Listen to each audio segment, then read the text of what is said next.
a Latino American, lived a criminal childhood and was put in jail for 15 years. He found the missing link in his life through the Quran.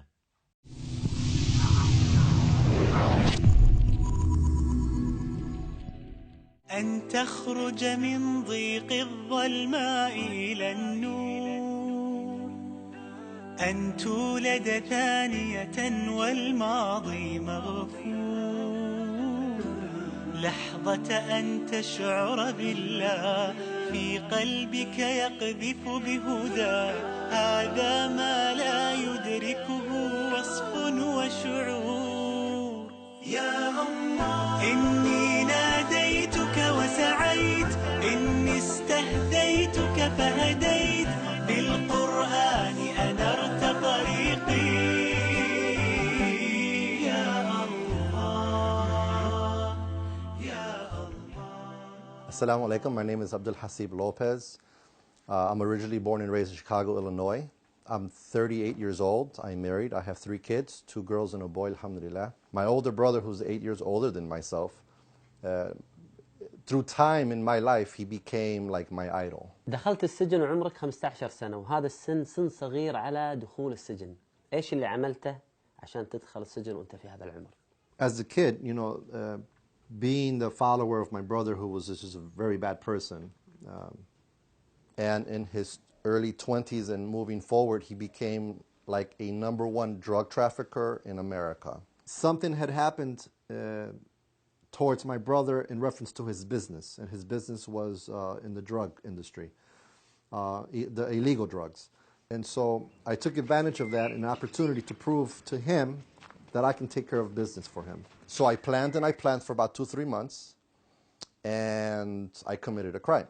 And the crime was I tried to murder somebody. From that, I ended up getting into trouble because I ended up getting arrested. But the person didn't die, so that's a good thing for me. The victim of the crime got stabbed 23 times and shot 1 time, and the person still survived. I ended up going to jail for an attempted murder, for an armed robbery, and a home invasion. My sentencing, it was a deal. I made a deal with the state of Illinois and said, look, so we agreed to 25 years. In Illinois, you do half of that. So I did 12.5 years straight. Throughout my whole youth, and I was in the youth for about 2 years, 2 different places, almost the whole 2 years, many fights. So I became very hard.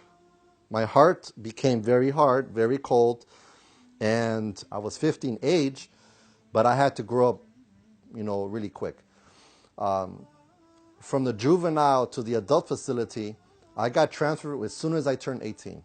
The first place I went to was Joliet, the big prison. It looks like an old castle. So imagine an 18-year-old going to this place. It looks dead, right? It's an ugly place with fences everywhere.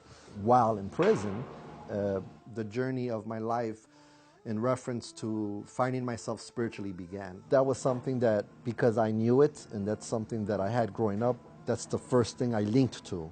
So the first book that I would read was the Bible. سبحان الله، شيء عجيب شيخ عبد الحسيب. يعني أنت كنت في السجن في هذه البيئة الصعبة بين تجار مخدرات، المجرمين، العصابات. هنا وجدت الإسلام ووجدت الهداية. كيف؟ I end up surrounding myself by people who always read. They were known as Moorish men or Moorish people, and so they followed a sect of a religion of an aspect of Islam that was called Moorish Science Temple of America. After I read the book called the Holy Quran, but not the Islamic Quran in Arabic, in this time frame, there's a friend of mine. His father is Arab and his mother is white American. When he would see it's about Allah or about Islam, he would say, that's not Islam. That's not the real thing. That's something that's, it's fake. When he told me he was a Muslim and that the book he had was a Quran, I was surprised and I was amazed. So sometime after that, I had issues with my roommate. We didn't get along. I didn't want to be with him. He didn't want to be with me. So I wrote a request to the administration and said, move me. They said the room number, and I'm thinking, who is that? I'm like, oh, that's that Muslim. I remember the first day I went into the room, very clean. He had a Quran. The towel was wrapped, and he had it on top of the TV. The toilet, there's no seat cover, but he had it covered. The night we became roommates, he starts to tell me, so I'm a Muslim. I pray 5 times a day. I do ablution, wudu, and sometimes I get water everywhere, but I clean up and stuff. And so in the mornings, I pray. And so if you're sleeping, I'm letting you know now, right? So I'm like, okay, not a problem, I pray too, I told him. I pray 3 times a day. I'm a Muslim, but I don't know what the Quran is. So he starts to tell me little by little, oh, I know what you're following, but that's not really true Islam. This is true Islam. Muslims pray 5 times a day. أنت أخبرتني شيخ عبد الحسيب أن لما أهداك صديقك في السجن القرآن الحقيقي ماذا وجدت فيه؟ SubhanAllah, there are so many chapters in the Quran with so many verses that talks about the grandeur of God. But the one verse for me that topped all other verses was the verse where God himself tells the reader that today I have perfected your religion, right? And this is the thing that I have for you. And pretty much ending that particular verse with naming that religion. And the religion for you is Islam. So for me, no other book that I have ever read, and subhanAllah, I've read many books, ever asserts what we're supposed to be and what are we supposed to be called, and whatever it is that we follow, what is it called? And that verse answered those 3 questions easily. اقرأه في قلب خشوع تلقى الصعد بين الضلوع ولسوف تنهمر الدموع وستزهر الدنيا ربيع اقرأه في قلب خشوع تلقى الصعد بين الضلوع ولسوف تنهمر الدموع ستزهر الدنيا ربيع إني ناديتك وسعيت إني استهديتك فهديت بالقرآن أنرت طريقي يا الله. شيخ عبد الحسيب، نبي نعرف اللحظة المهمة في حياتك. أين نطقت الشهادة؟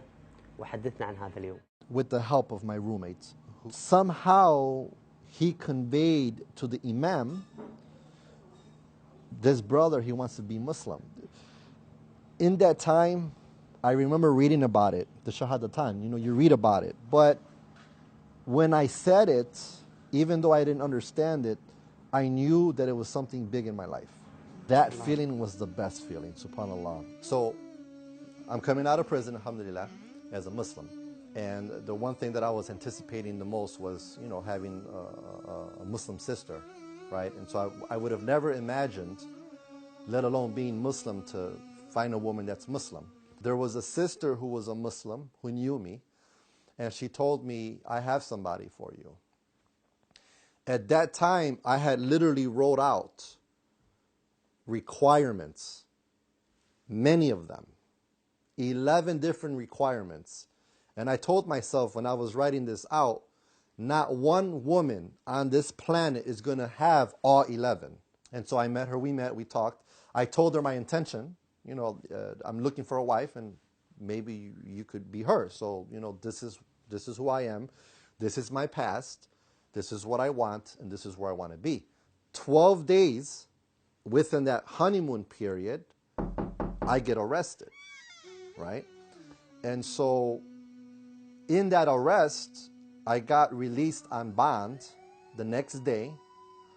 And when I learned what I was arrested for and what the charges were, it just didn't make any sense to me, right? I didn't do it, though. I was actually innocent of going back to jail of that actual case. There were 3 charges. They said not guilty, then they said guilty and guilty. I don't know why and I don't know how. That day, it was very emotional. I was 5 months pregnant with my second child, and I had a 8-month-old baby too. When the jurors got together, I told his sister, let's leave the room because I don't want to see that part where they say he's guilty. So me and her left, and we were outside the courtroom. I was broken. When I'm in this place, I'm hearing that, her screaming, you know, and so I'm looking down, and it's, you know, this whole environment of prison is made to make a person psychologically feel depressed and sad. I'm in the line, and they're telling us, okay, we're going to go to the hospital. We have to get checked. We have to get processed. There's 2 lines, and I'm on this line. There was another guy in the front. He turns around, and he looks at me and gives me a grin. And I look at him, I'm thinking, you know, I don't know him. I've never seen him before. But we go up, now he's behind me. As we're walking, he taps me on the shoulder, and he says, don't worry, Akhi. This is a test from Allah. I turn around, he doesn't look Muslim. We go into the room, and we sit down, and he sits next to me. His name was Muntasar. 101 days for me to just sit there and say, you know, okay, you know, I was doing my prayer, but I was doing it because I knew that's something I had to do. My heart was not in the prayer. I'm looking at the Quran and I'm thinking, okay, you know, I want to pray, I have to pray, but I want to read Quran. And so I grabbed the Quran, and the one I had was English. They didn't allow no Arabic. And so as I'm just going through it, and I open it, you know, I'm reading it, but there was a verse in there that captured me. And the verse was basically that, you know, don't worry, you know, nothing's going to happen to you without Allah knowing about it. In other words, Allah knows everything that happens to you, and it's ordained. It's a test. هل تأثرت علاقتك مع أولادك بعد دخولك السجن في هذه الفترة؟ I remember one time my wife brought the kids. Something happened where the officer did something and I had to go to him. So as I'm standing like this with him, my older daughter, she's running around, and I'm talking to this officer, and he's being rude, and he's telling me, you can't do this, you can't do that, you're supposed to do this. And I'm like, you know, what do you expect? You know, what if you were in my shoes and this is your daughter, you know? He didn't even have time to sit with us. He went there, he was telling them, you know, at least it's only 4 hours, let me get to hold my baby, you know, be like a normal dad. But they said no. So he sent us back. He said, just don't worry about coming here if this is how they are going to be. And, you know, we left.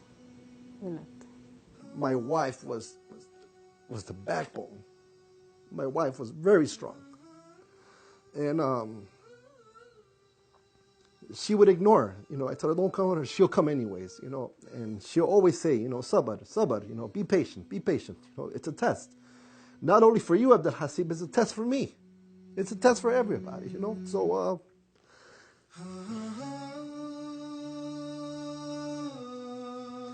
Allah knows best that He gave me the perfect wife to have the experience to have to go back.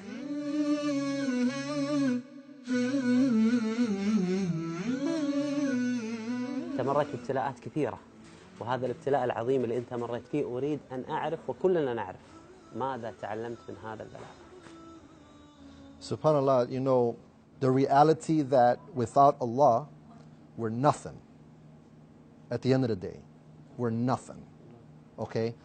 So Allah gives us responsibilities. He gives us our name. He gives us our career of what we're supposed to be in our life. I didn't have that in the beginning. And I think coming out after everything, I at least have that. As I said before, the one statement that I actually realized, and I'll never forget it, and I remind myself every day when I wake up, right before Salatul Fajr, you'll never know Allah is all you need until you realize Allah is all you have. Take everything away from you and be naked, and you still have Allah. And so I come out not just a better Muslim, but I understand my role in this dunya. كل إنسان فينا ممكن يمر ببلاء، يمر باختبار، مثل أخونا عبد الحسيب الله سبحانه وتعالى ابتلاه بالسجن بوقت صعب. ممكن واحد فينا يبتلى بخسارة ابن، بفقد ابن، بخسارة مال، أيا كان هذا البلاء، ولكن الناجح الذكي اللي يصبر عند البلاء ويستفيد منه. الله سبحانه وتعالى يقول: ولنبلونكم بشيء من الخوف والجوع ونقص من الأموال والأنفس والثمرات وبشر الصابرين الذين إذا أصابتهم مصيبة قالوا إنا لله وإنا إليه راجعون أولئك عليهم صلوات من ربهم ورحمة وأولئك هم المهتدون. الله يجعلنا وإياكم من الصابرين. في كتاب الله قلبي صار حي، وبحياتي صار لي ظل وفاي، ويوم عادت نفسي وروحي إليه عادت أيامي وأحلامي إليه. كل ما أتلوه أو جيت أسمعه أنسى آلامي وأحزاني معاه، من عرفته صارت أيامي هنا، نور في الظلمة في الضيقة ساعة. كل ما أتلوه أو جيت أسمعه أنسى آلامي وأحزاني معاه، من عرفته صارت أيامي هنا،